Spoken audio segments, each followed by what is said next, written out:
Salud sexual. ¿Por qué es tan relevante la educación y prevención? Esta semana en Vida y Salud hacemos una radiografía y analizamos cómo impacta en los adolescentes. Además, hacemos zoom en el alarmante aumento de casos de VIH. También entregamos consejos para avanzar en una vida sexual plena. Y para cerrar en nuestro espacio de salud mental, buscamos crear conciencia para prevenir el suicidio. Te invitamos a ver y conectarte a Vida y Salud.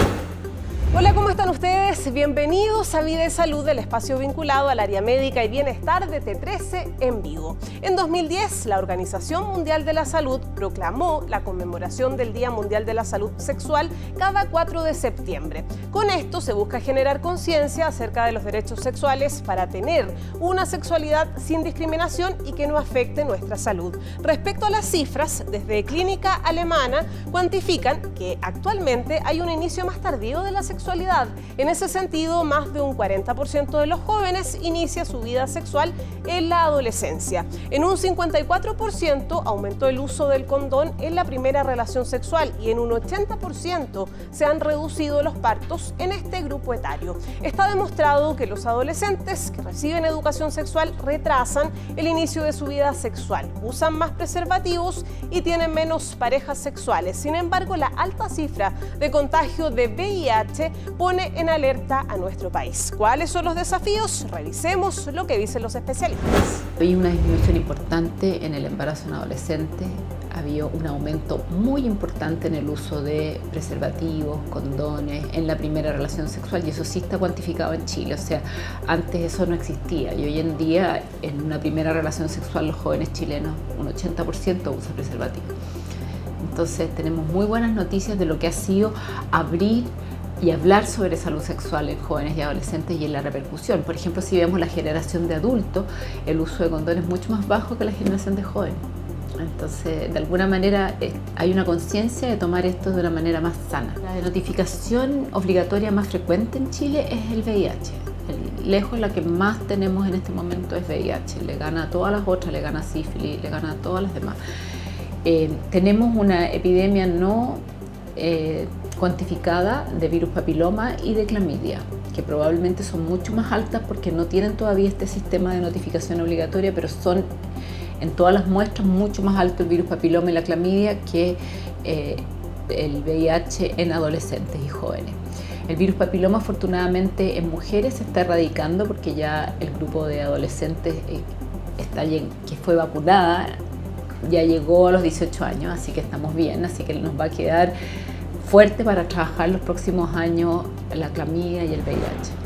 Bien, hemos llegado al momento de nuestra entrevista. ¿Sabías que existe una disminución importante en la cantidad de embarazos adolescentes y un aumento en el uso de preservativos, según los especialistas? Esto se debe en gran parte a que hay un mayor y mejor acceso a la información, donde los jóvenes se pueden cuidar mejor su salud sexual de manera integral. Y para hablar de eso, en nuestro espacio de esta entrevista estamos con Karina Rocco, académica de la Escuela de Obstetricia de la Universidad Andrés Bello, especialista en sexología, orientadora de sexualidad y diversidad funcional. ¿Cómo estás? Hola, muy bien, gracias por la invitación. Bienvenida a Vida y Salud. Queremos hablar de un tema que creo que es fundamental y clave para el desarrollo de las personas, de los adolescentes, de los niños, las niñas.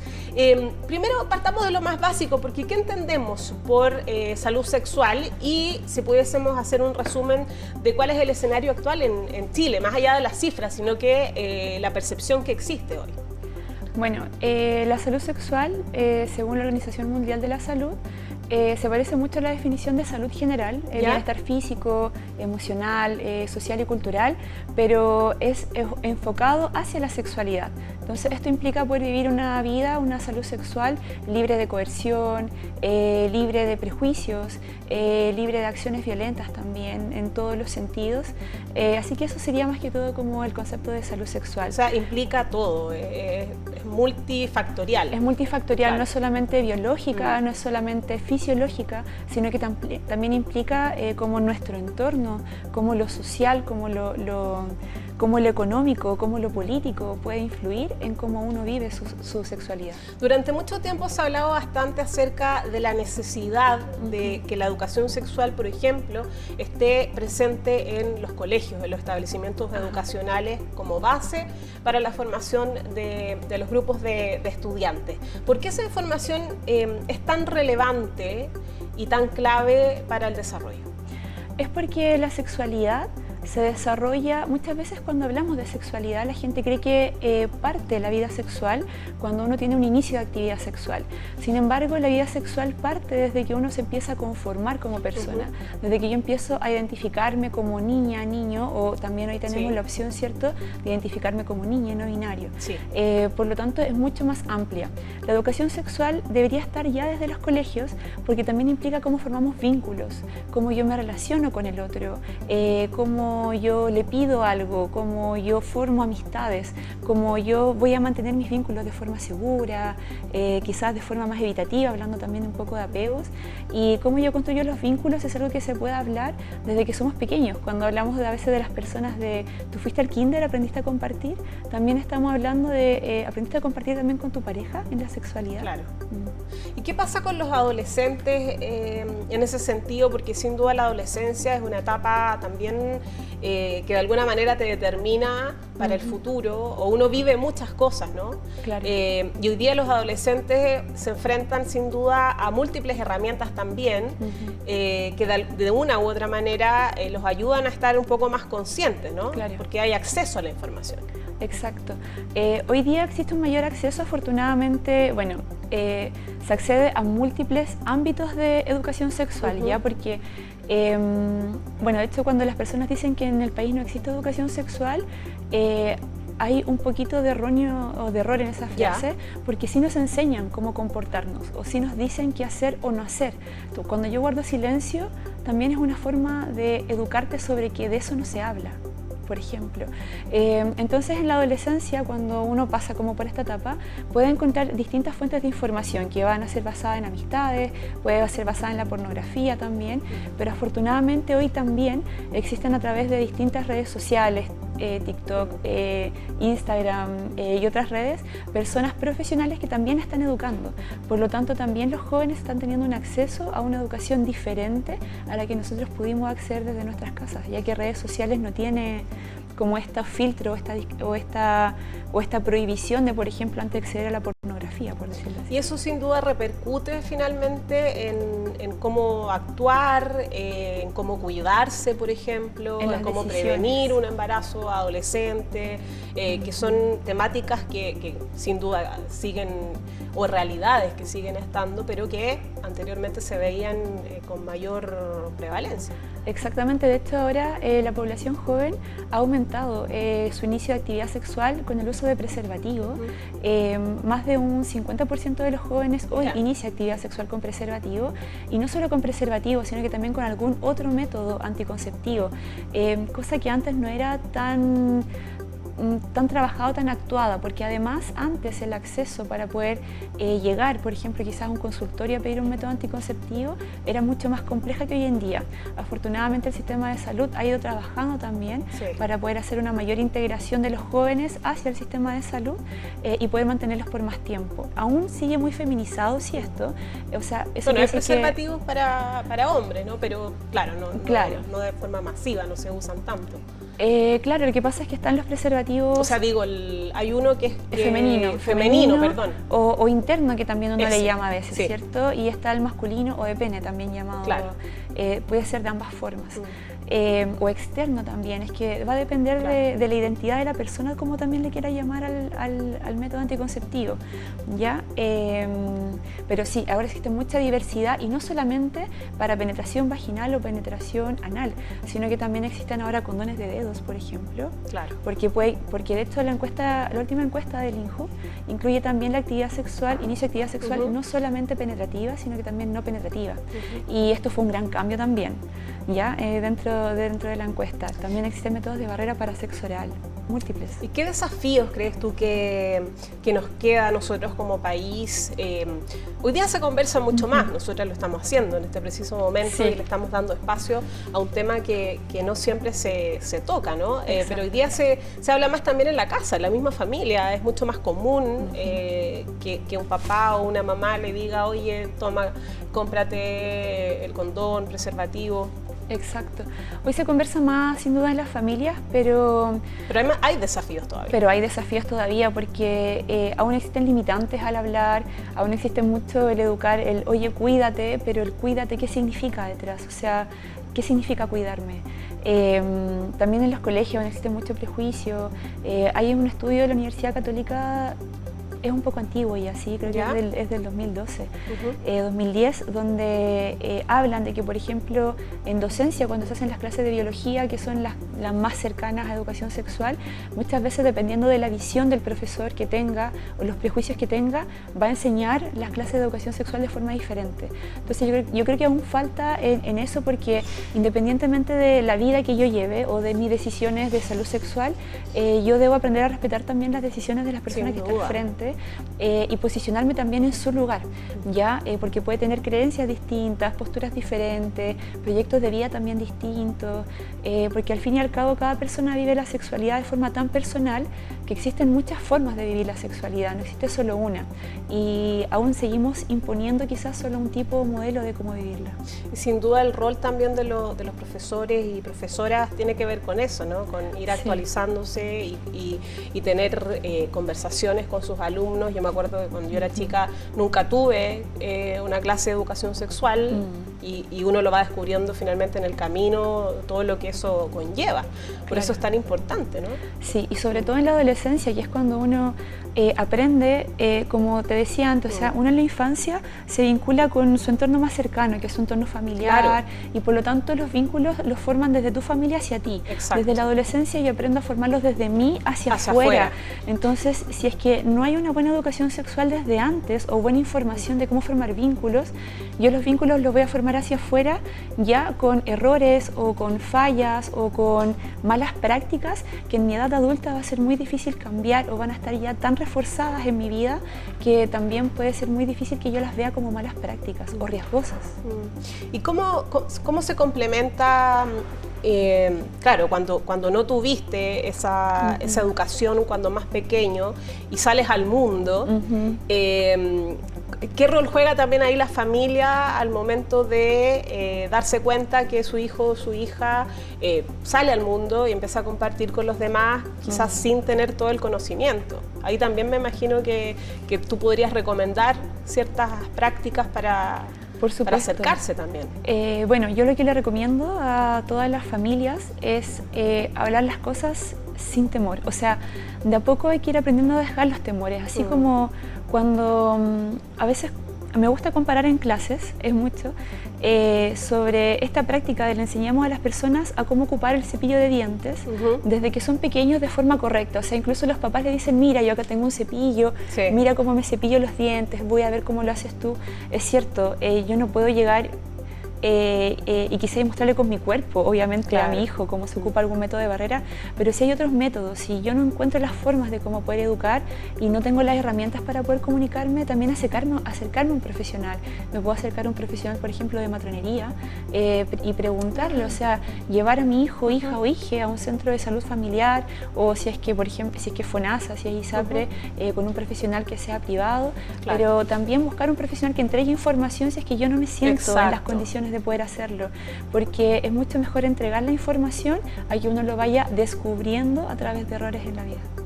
Bien, Karina Rocco, académica de la Escuela de Obstetricia de la Universidad Andrés Bello, especialista en sexología. Muchas gracias por estar con nosotros en Vida y Salud. Gracias, que tengas un buen día. Igual. ¿Cuáles son las enfermedades de transmisión sexual más frecuentes y cómo se preocupan los adolescentes? En nuestro sitio web t13.cl te entregamos las claves para prevenir y cuidar de la salud sexual de manera integral. Vamos a ir a una pausa comercial y ya estamos de vuelta con más Vida y Salud.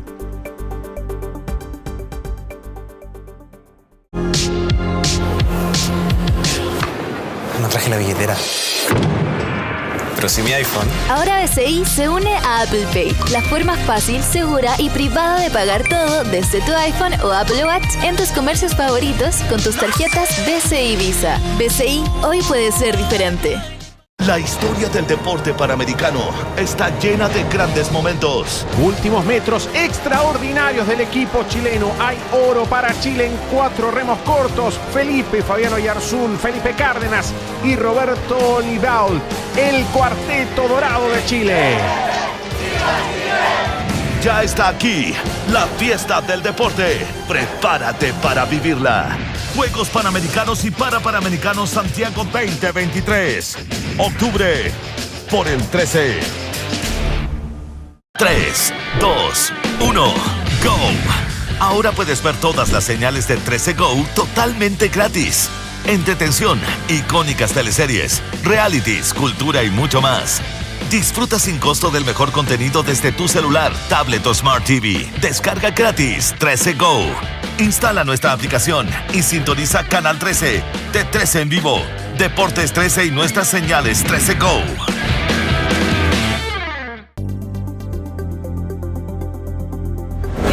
Estamos de vuelta, vamos a ir a un poco de actualidad a las noticias que se han tomado esta semana, porque aumenta la preocupación por el hongo brasileño que afecta a los gatitos. La recomendación de expertos es decretar una cuarentena, ya que son 11 casos en animales, 10 gatos y un perro, entre las regiones Metropolitana, Magallanes y Valparaíso.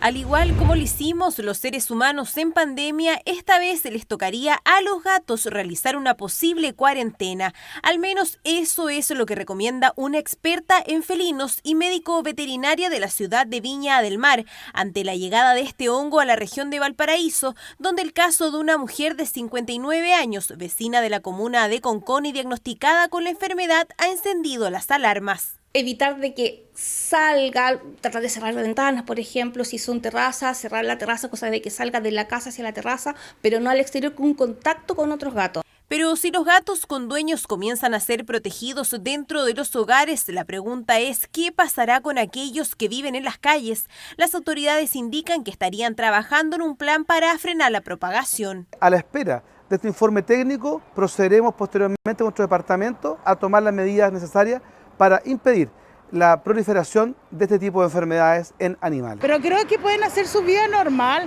dijeron con las precauciones. Igual es estresante para ellos tenerlo en encierro, entonces, pero de igual forma se pueden tomar alguna precaución hasta que se tengan nuevas noticias en cuanto al hongo.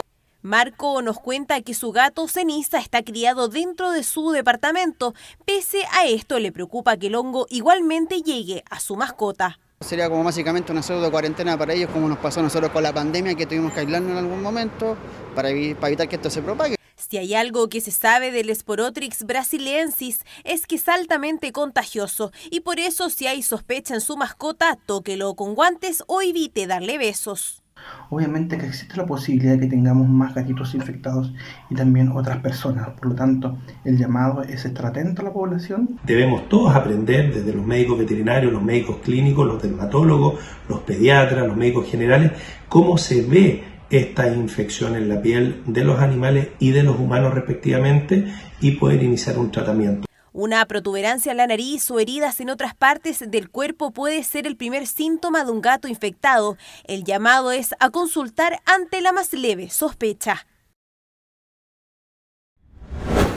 Bien, y ya hemos llegado a nuestra sección de salud mental. Chile ocupa uno de los primeros lugares con peor salud mental. Según el Centro de Estadísticas Observatorio de la Salud Mental Chile, el 82% de los participantes tiene sintomatología de ansiedad y depresión y el 79% percibe la salud mental en Chile como pésima. Incluso un 32% de los hombres y un 25% de las mujeres participantes de la investigación confirmaron que han pensado o planificado hacerse daño. Para abordar estas alarmantes cifras estamos con Ignacia Valenzuela, psicóloga y directora del programa de Humano y magíster en psicoterapia integrativa. ¿Cómo estás? Bien, gracias. Qué bueno, bienvenida a Vida y Salud. Bueno, queríamos primero partir en el marco del Día Mundial de la Prevención del Suicidio. ¿Por qué es tan relevante visibilizar los temas de salud mental en la actualidad? súper importante porque de hecho los datos que recién dabas han ido en aumento, ¿no?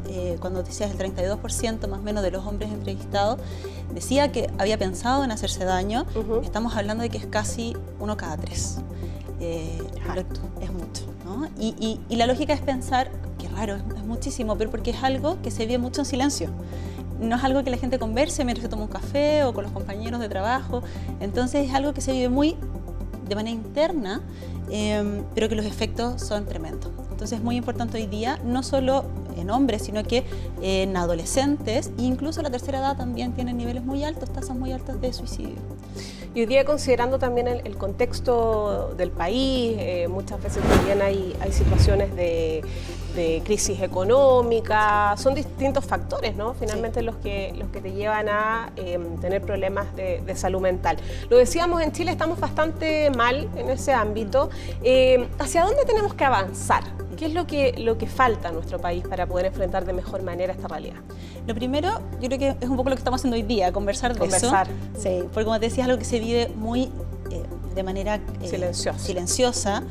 Es algo que de repente uno puede decirle a una persona, sabes que fui al doctor, no sé, broncopulmonar y tengo un tema, qué sé yo, una bronquitis, pero fui al psiquiatra y tengo depresión y estoy complicada de salud mental, es algo mucho más difícil de hablar. Entonces lo primero es poder hablar, poder tener políticas públicas hoy día también en esa línea. Hay un programa del gobierno que se llama Quédate, que es muy importante, tener redes de apoyo, pero como te digo, poder conversarlo, que no sea un tema tabú. Hay miles de mitos también asociados. Sí. Y de entenderlo también, ¿ah? Sí. Porque muchas veces te dicen voy al psiquiatra y muchas veces no le toman el peso, o voy al psicólogo y no le toman el peso que realmente tiene, y que también es estar enfermo. Exacto, y ahí uno se la diferencia un poco con la salud física. Claro. Frente a las licencias, por ejemplo, ¿no? Nadie cuestiona una licencia si alguien se cayó y se quebró el pie, por ejemplo. Pero la de salud mental siempre hay muchas veces un estigma y mitos asociados, en donde es súper importante poder intervenir. Es una enfermedad, la depresión es una enfermedad, no es como levántate con ánimo y mañana va a estar todo bien o ponle ganas, sino que hay cambios incluso a nivel cerebral. Entonces es tan importante poder prevenir y tratar, porque además si hay solución, si hay tratamientos efectivos, entonces hay una salida. ¿Y qué iniciativas crees tú? Bueno, tú hablabas de el plan Quédate, pero ¿qué otras cosas crees tú que faltan y que hay que ponerle urgencia? ¿Qué otras acciones? Sí, hay un montón. De hecho, bueno, yo trabajo en Humano, y Humano, por ejemplo, es una plataforma de bienestar para las empresas. Las empresas nos contratan para sus colaboradores, para poder apoyar la salud mental a sus trabajadores. Ese tipo de prácticas me parecen fundamentales, porque pasa que la salud pública funciona muy bien. Yo trabajé muchos años en salud pública, pero los recursos son limitados y la demanda es mucha. Y la parte privada son altísimos los costos de tratamiento. Entonces, qué importante también es encontrar acceso, medidas intermedias, en donde todos podamos tener acceso a la salud, poder tratarnos y poder prevenir o mejorar para poder contribuir al bienestar y la salud mental de las personas. Y sin duda es un trabajo de varios actores también, ¿no? No solamente de lo que haya disponible, sino también en cómo yo como familiar, por ejemplo, puedo aportar a esa persona, o lo mismo que hablábamos al inicio, de poder conversarlo, de poder preguntar. Eso también es un elemento clave y complementario a todas las otras acciones, ¿no? Súper importante, porque en las familias a veces uno puede identificar quizás un sobrino, un hermano o un hijo o un padre. Nos cuesta a veces ver también que pueden estar en riesgo nuestros padres, pero es importante poder estar disponibles en esta conversación. Y pasa que a veces a las personas les cuesta preguntar, porque la respuesta es compleja. ¿Qué hago con lo que me está diciendo? ¿Qué hago que se quiera hacer daño? Pero hay una red, uno tiene a dónde consultar, hay profesionales, y quizás solo poder escuchar, contener y acompañar es suficiente. Más del 50% de los casos de personas que se han quitado la vida hay antecedentes de depresión.